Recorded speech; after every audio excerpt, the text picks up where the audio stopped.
welcome to the Book Banter Podcast. I'm your host, Andy. And I'm Joel, the sort of other host. Sort of other host? Yeah. Okay. I'm the recorder, Joel. The recorder? The recorder, you know, like those little things that you play in like elementary school. It's like, doo-doo-doo-doo-doo-doo. That's, you know, hot cross buns. Right. Yeah, recorder. That's me. Why? I don't know. T. Okay. Anyway. This is a weird start to this episode. Okay, so today we will be discussing our book of the month, which was The Power by Naomi Alderman. I hope I'm not... Alderman? Alderman? I don't know. I'd say it Alderman. That sounds better than what I said, so that works. But before we jump into that, Joel had a little homework assignment from last episode. I did? Oh, yeah. Yeah. I forgot. Sorry.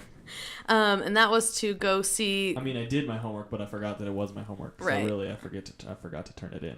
Right. This is your chance to make up for not turning it in, I guess. Or this is your turning it in. So, anyway, Joel's assignment was to go see the movie Annihilation, since we discussed that last month.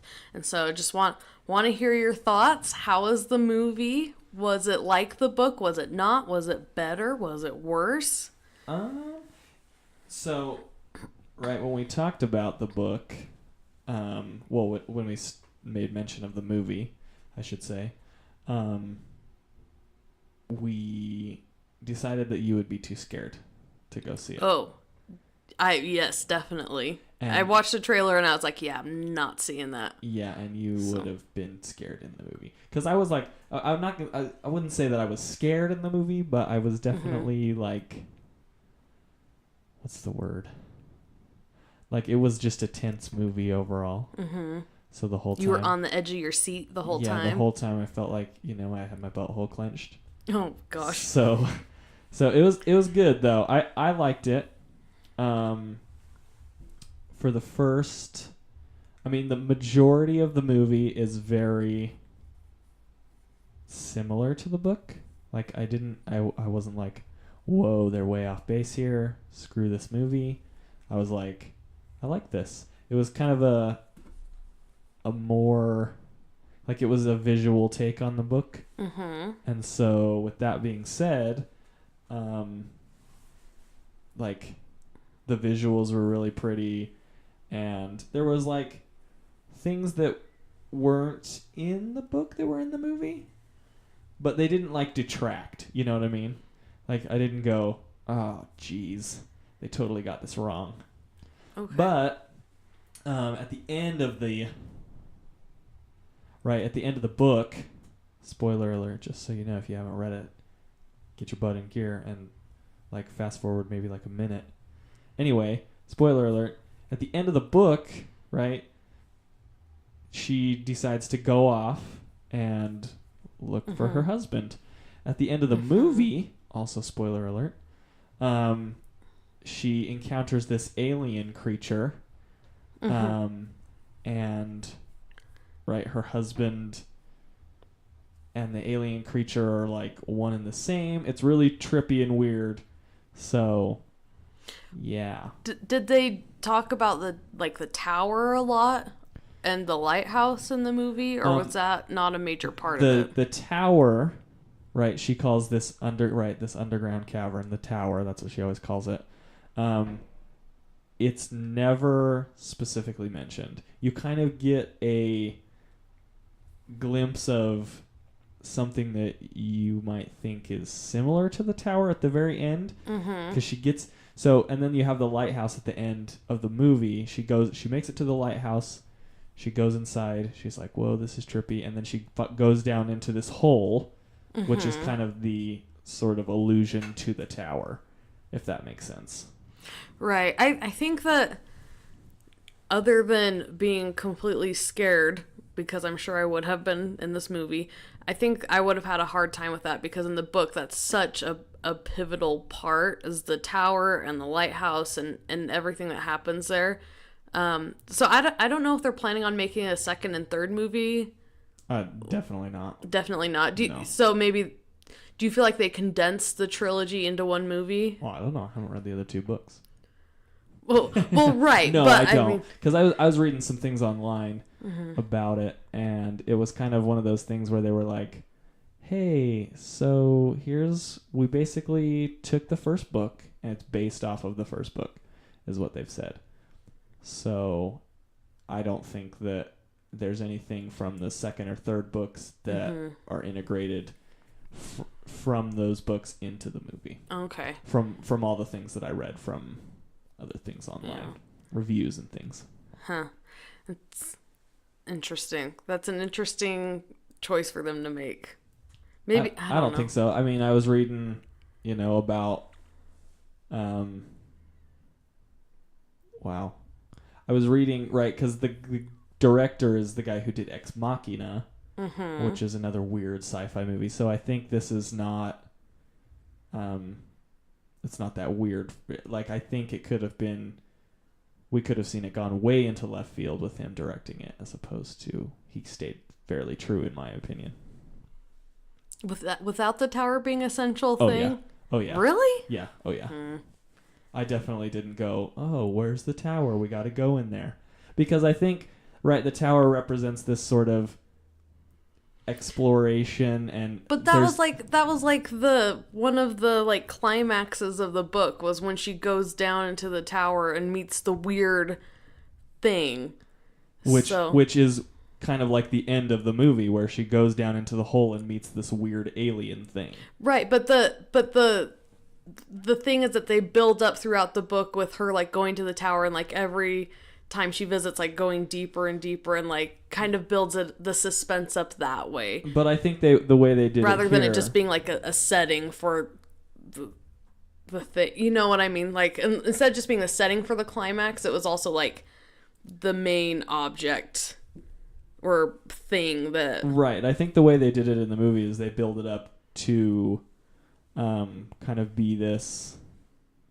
Like, you have other creatures... Like, in the book, there's not as many creatures that they encounter. And kind of scary things that you go, what's going on here? Like, so in the book, right, it's all based in the tower. I mean, for the most part, yeah. Right. But in the movie, they do it based in the world around them. And so, but they're trying to move forward. And so it's almost like the world itself is the tower, if that makes sense. Yeah, I guess. I haven't seen it, so I can't complain about it, but I feel like I would have complaints about this movie if I did see it. I don't think you would. So, because I didn't. Well, and I liked the book better. But maybe, and I didn't like the book as much, so I'd probably also have complaints about the movie. I don't think so. But anyway, I digress. Okay, well that's good to know. Good movie. It says the F word a couple times. So, and then there's this sort of nudish scene. Like, it's not really... You don't have to describe it. It's okay. Right. So it's rated R. So if you want a head trip movie, go see it. Yeah. I liked it. Awesome. All right, cool. Okay, and then one other thing that I just wanted to talk about. We're almost to the second, or the end of the second month of the year. We've both, read some good books, some not so good books. So my question for you is, I was wondering what your favorite book you read in January was, and what your favorite book you read in February was. I don't know. Okay, so I think the book that I would choose is The Alchemist. For January? Yeah. Okay. I mean, I really liked Annihilation, but I read The Alchemist so that I could teach it to my students. And I'm super excited for it. To teach them. Yeah, what is the main premise what is the basic premise of The Alchemist? It's also on my to-read list, 18 in 2018, but... The basic premise is there's this kid, he's a shepherd, he decides, I need to do something more with my life, and he encounters these different characters along the way who kind of say follow your dream or your personal legend or something like that. Mm-hmm. And so he does, and he finds this sort of spiritual enlightenment or whatever you want to call it, so that he can be a better person. Yeah, exactly. Oh, okay. Cool. All right, what was your book for February?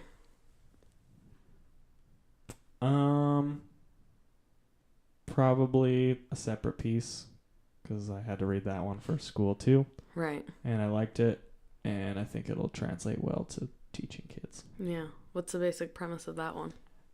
2 boys at a prep school. One's athletic, one's academic. They have some mishaps, and it's kind of like a coming of age story, how the academic one has to figure out his role in the life of his friends and his own role in his own life. Okay. I read that one my senior year of high school, and I don't remember it super well, but I do remember thoroughly enjoying it. So, cool. Yeah, not bad. I said, yeah, not bad. Yeah, good. All right. Well, my book for January was March by Congressman John Lewis. This is it's a graphic novel. It's a trilogy, I guess you could say. They tell the story over 3 books, but and I read all 3, but I really liked the first one. It's basically John Lewis's whole story about the civil rights movement, how he got involved, and the pivotal role he played in that, how he spoke at the March on Washington, D.C., and then he connects it to the election of Barack Obama. So you kind of have this working really hard for civil rights, and then in our modern time we have a black president elected, and to kind of see him live through those things and see his hard work pay off, and have President Obama's election kind of be a symbol of success for them in many ways, was just very powerful, especially in graphic novel form. So I highly recommend that series. And then the other one, my book for February, I love The Power, but I think my favorite book would have to be Astrophysics for People in a Hurry by Neil deGrasse Tyson. It was so cool, and Joel can attest to this. I was sitting on the couch reading it, and there were so many times when I would either laugh or I would be like, "Whoa, that's so cool! Science is awesome!" And then I'd have to read Joel's passage about that just basically blew my mind. And I loved it. It was a really cool way to kind of explain astrophysics in a really simplified form. I'm not an astrophysicist, but it helped me to learn a lot more about the cosmos, and not only that, but it kind of had this overarching theme of we're really small compared to the universe, but the universe isn't us. We are made of the same elements that comprise the universe, and therefore we are also meaningful and large, and we have a role in the universe. So it was awesome. I loved it. You should read The Oversoul by Emerson. Okay. It's more of a spiritual take on that sort of idea. Is science involved? No, definitely not. Okay. It's better because there's no science. No, science rules. Okay, Bill Nye. Yeah. You had it right. Anyway, so those are the 2 books that I loved. So yeah. Cool. If any readers out there are also interested in sharing what they're reading, please let us know. Shoot us an email at bookbantermel@gmail.com. Send us an email. Don't shoot. That's violence. Actually, yeah. We don't condone violence. Sure. That's true. Condemn We violence. Death to violence. Well, speaking of violence, that is a great segue into The Power by Naomi Alderman. She is a British novelist, and she's also a video game writer, which is really cool. She kind of writes the plots for video games. I didn't even know that. That's sort of video game. Right? Yeah, I didn't know that was a thing, but that's really cool. Yeah, your video game's got to have a story. Yeah, So. I'm not a big video gamer. What sort of? So I've what never sort thought about of, that. Did you find that what video games she I she wrote on? They weren't any that I had heard of. I think they're smaller, but All right. we can come back around to that. I'll look it up while we're discussing. But in 2012, she was selected as a protege by Margaret Atwood, which is really cool because you can say, I'm Margaret Atwood's protege. Awesome. And now she's a professor of creative writing at Bath Spa University in England. So she's won a lot of other awards related to her writing. The Power won the Bailey's Women's Prize for Fiction in 2017, which is a pretty big deal. And Barack Obama also named this book as one of his favorite books of 2017. All right, and this book was also recommended by our friend Lauren Simpson, and she said, "The Power is arguably the most transformative work of fiction I've read in years. It's engaging and prescient and does what the best of literature always does, which is change the way you view your own world." So, Lauren, thank you for the recommendation. We really appreciate it. This book is essentially about a society in which women suddenly have the power to conduct electricity through their hands, through touch. I've got the power. And because of that, it kind of turns these societal norms on their head, where men don't necessarily have all the power anymore, and women are in a more dominant position. And this book is about that. So I personally loved it. Felt like it's very timely, but I'm very interested to hear what you have to say, especially from a male perspective. I think as a female, I'm a man. yeah, I think as a female, it's easy to like this book, if not love it. But I'm really curious to know what you thought reading this from a male perspective. Okay, so at the beginning of the book, there is like a little blurb that's like, hey, I'm a man and I'm writing this book, and so I'm telling you the history of how women got this power and how society changed. Okay? So the dumb thing that she does is make it from this guy named Neil and then to a person named Naomi, which throwed. I teach English at Lehigh High School. Don't let your kids come to my class.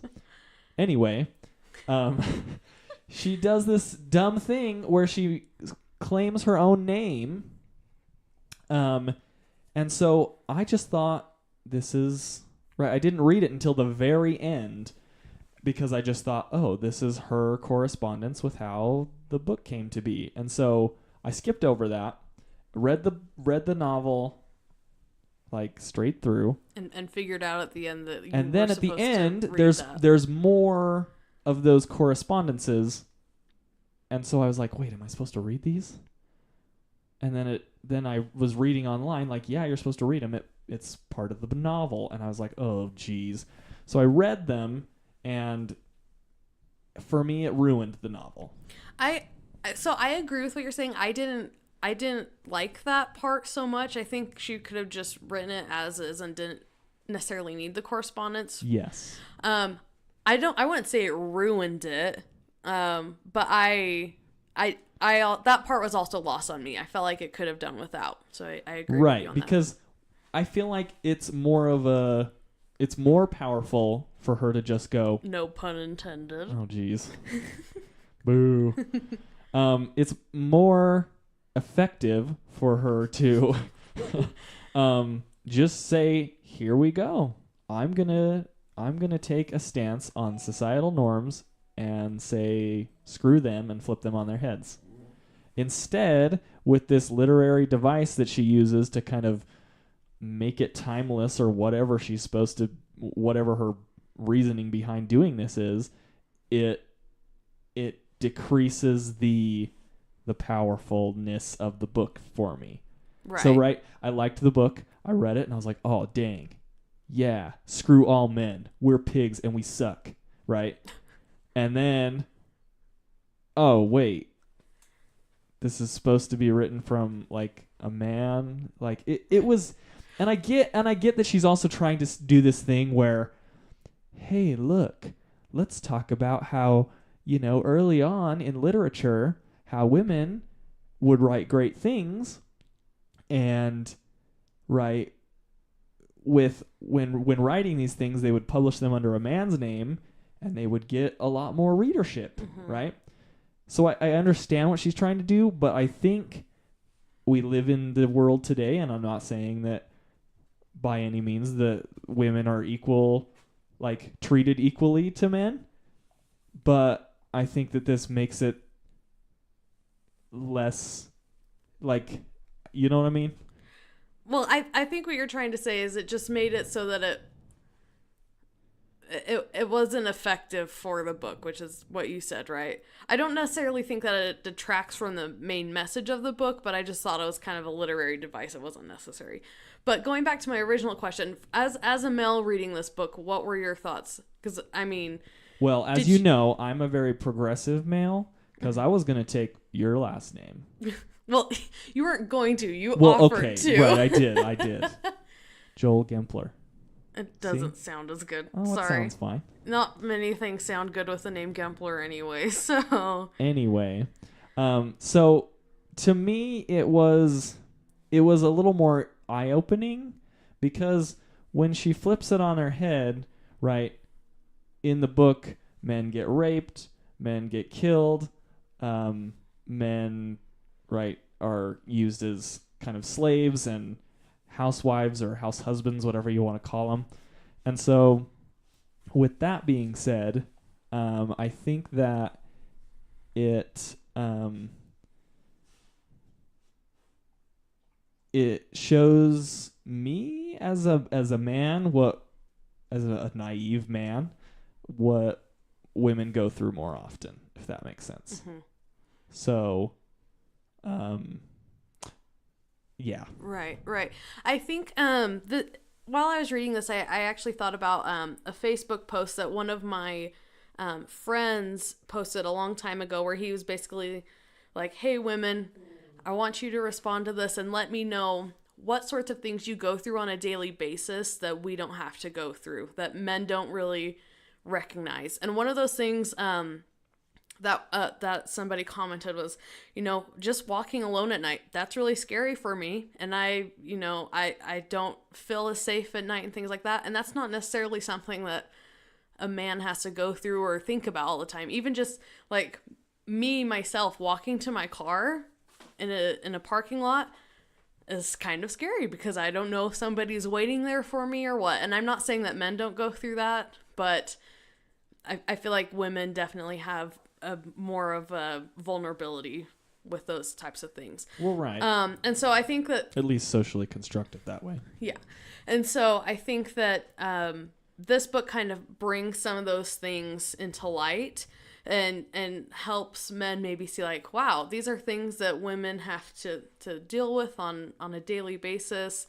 And now that it's kind of flipped on its head and it's happening to somebody in my gender, I can kind of empathize a little bit more and see how difficult that is to go through. Right. So yeah, I thought that this book was very creative in that sense, and super timely, considering the Me Too movement and Time's Up, all that stuff that's going on right now, because you're seeing these women finally finding power within themselves to lift themselves up and try to create a society of equality.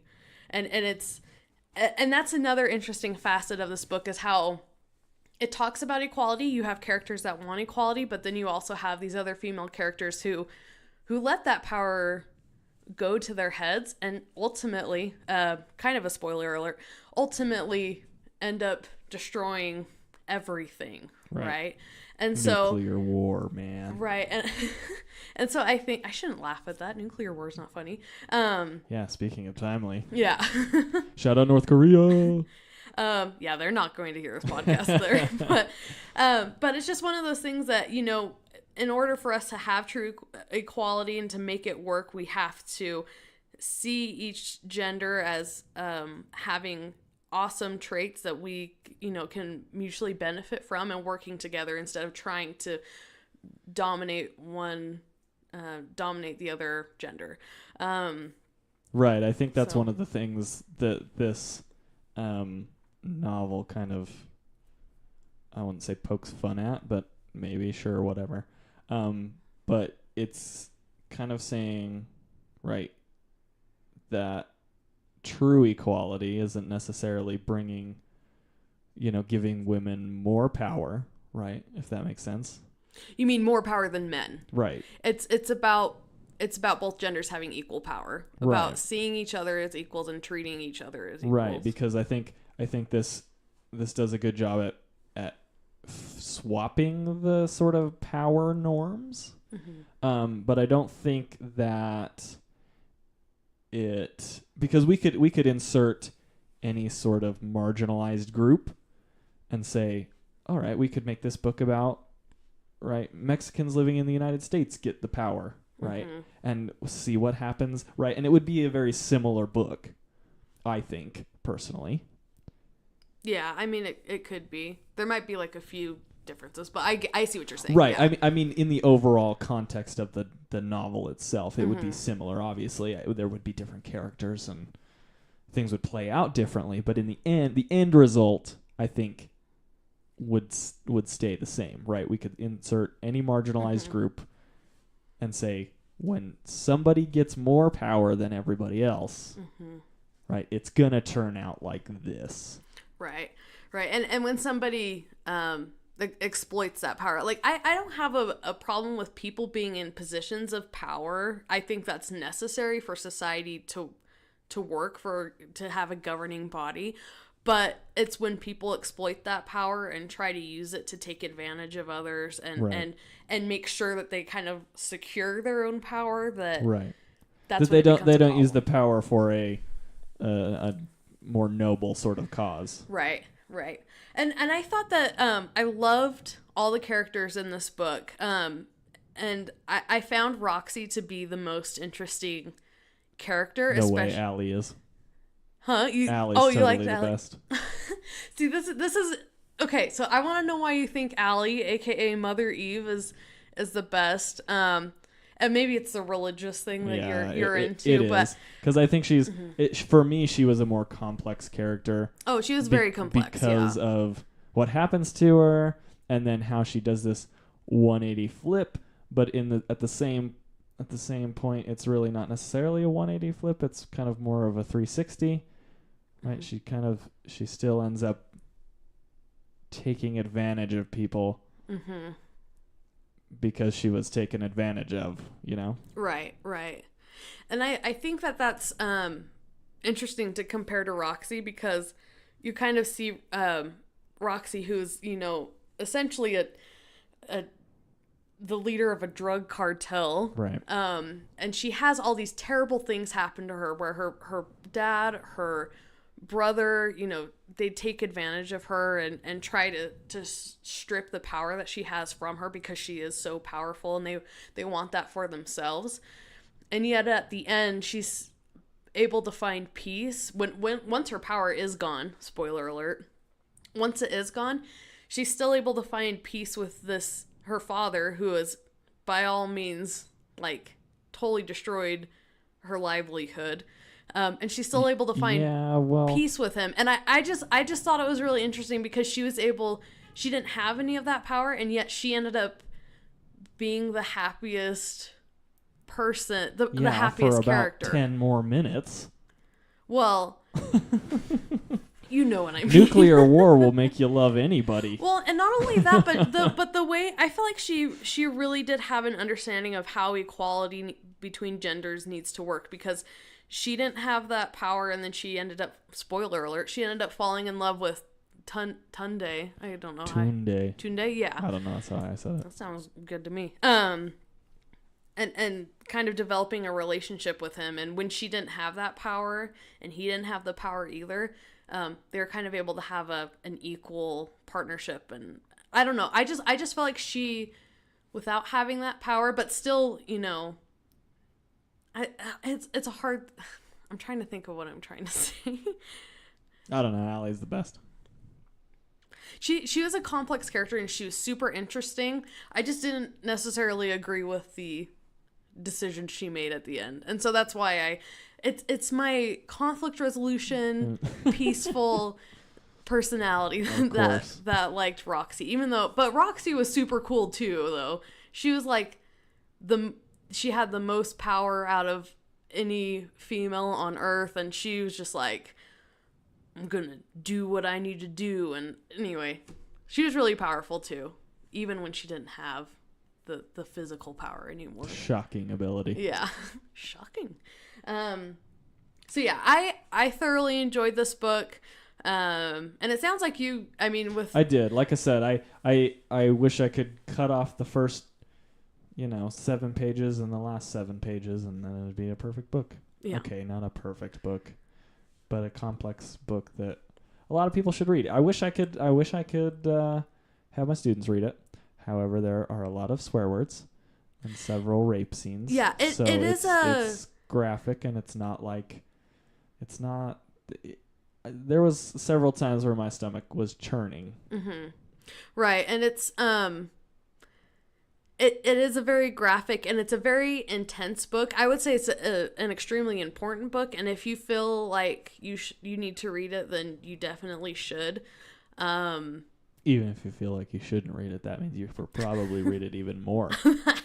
That's probably a good point. But gender issues? No, I'm going to steer clear of that. Yeah, but I think it's important to keep in mind that all of those intense scenes do serve a very important purpose. And yeah, definitely. But by no means was I like, oh, that doesn't need to be in here. Right, exactly. It was like, oh, I wish that wasn't in here, right. But it wasn't gratuitous in any way. It definitely had a purpose, and so I highly recommend this book to anybody who is probably mature enough to handle those sorts of things. But they need to be mature. Yeah, it's a very important book. So and I hope that we hear more about it in the media and things like that. I hope it really gets more traction. You won't. I probably won't, but I hope we do. So okay. Well. I think that's probably good for now. Thank you so much to Lauren Simpson again for recommending that book. It was fantastic, so timely, and we really appreciate you taking the time to recommend the power to us. Joel, do you want to talk about our book for March? Sure. Awesome. It's Dune by Frank Herbert. You should also listen to the band Dune, spelled D-V-N-E. Inspired by this book, if you like heavy stoner metal like me. So I'm sure none of you will listen to this band. Oh, that makes me sad. Well, you should at least read the book with us. Yeah, it's a chunk. It's like 700 pages, but if you get it, just be like, oh, don't worry, the last 300 pages are all appendix and stuff.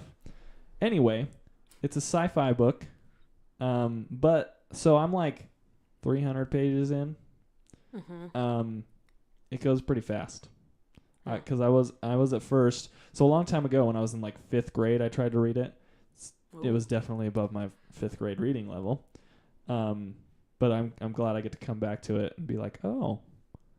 So it goes pretty fast. What is it about? Give us a quick summary. I haven't started reading it. I have no idea what it's about. The transition of power between various royal families on a desert planet where they are mining this very expensive spice. Meanwhile, there's vibranium? No. Vibranium's a metal. Sorry. This is a spice. Sorry. I love Black Panther. It's on my mind. You don't put metal in your food. Well, we don't know what's in our food. Where are you shopping? Everyone, Andy's trying to kill me with putting metal in my food. I need to go to the doctor. Anyway, you're fine. I promise you. I know my food doesn't taste very good, but you're fine. There's the occasional attack of a gigantic worm that eats all the stuff in Dune. So yeah, there you go. You had me at royal families. I love royal families. Well, so it's not quite like I might have the to rename Crown some or- of the characters, like Will and Harry and Kate and George and stuff, Well, there's because Paul. I can. He's a character. Huh? There's Paul. He's a character. Paul. Okay. Well, that's a That's a- start. Yeah. All right. Well, that was recommended by Zach Lichty. So thank you so much, Zach, for recommending that to us. We're really looking forward to, well, I'm looking forward to reading it. Joel's looking forward to finishing it. Not in a bad way. It's just, he's just looking forward to having it done. I'm over this. Yeah. So thank you so much. If we're going to be choosing our next round of 3 books here very soon, so please send us your recommendations if you have any, with a brief explanation of why we should read said book. But that's it for us this month. If you'd like to stay up to date on all our happenings, feel free to follow us on Instagram at Book Banter Podcast. Also, if you'd like to recommend a book like I was just talking about, or if you want to ask a question or provide us with some feedback, feel free to email us at bookbantermail@gmail.com. Yeah. Awesome. Well, Follow us on Goodreads too. Links are in the video description. Yeah. description. Cool. All right. Well, thanks, and we'll see you next month. Peace out.